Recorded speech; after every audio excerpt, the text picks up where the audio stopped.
Today, I want to address what we're doing to make sure that we have enough PPE, protective equipment, and to make sure that it gets to the right people. The goal I've set is that everyone working in a critical role must get the PPE that they need.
NHS and care staff protect us every day. While we're safe at home, they go off to work to care for us. We owe it to them to get them the kit they need to protect themselves.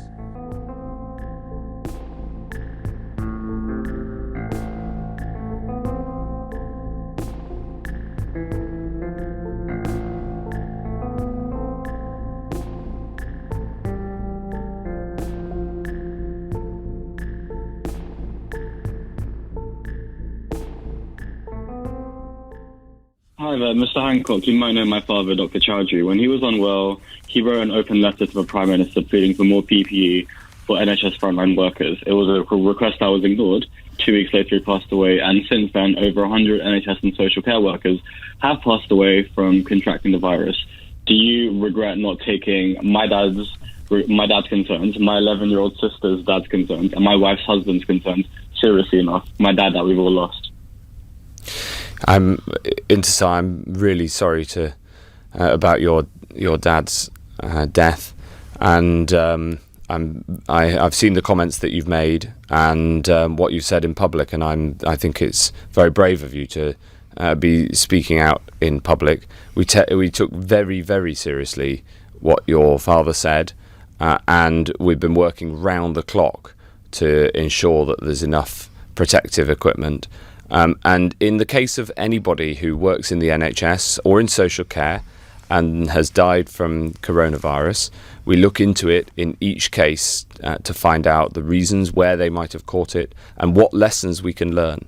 So absolutely, it's very important that these lessons are learnt and we find out what we need to find out. But what I can assure you, Intisar, is that we took very seriously your father's concerns that he raised, and we are absolutely doing everything we can.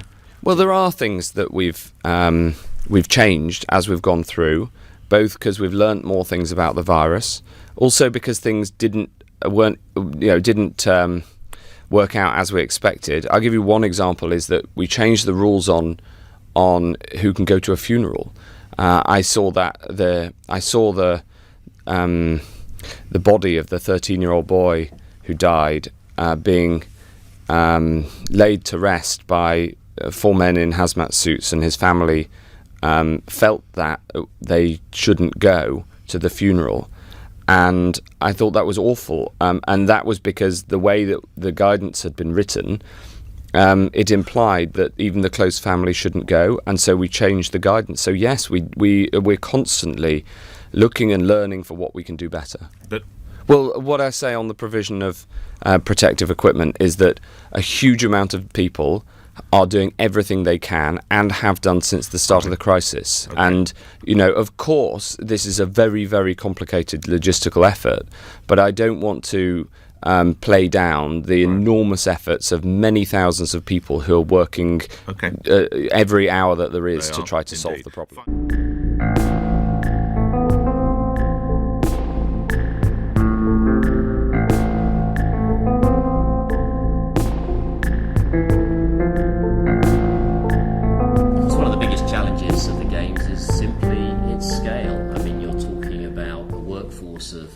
really close to 250,000, 70,000 volunteers, about 8,000 in Hancock itself, and then more than 100,000 contractors. So a huge number of people to manage. We had something like 35 competition venues to manage. When you have a normal sporting event, you typically have one.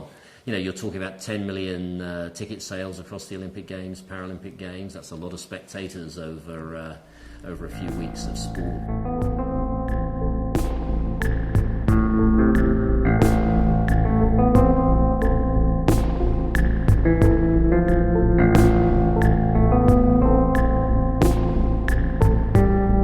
What we found out was, look, we have great businesses, across many different sectors. They're at the cutting edge of many technologies, and you put them on a project, you give them very clear direction about what you need to deliver, and they do.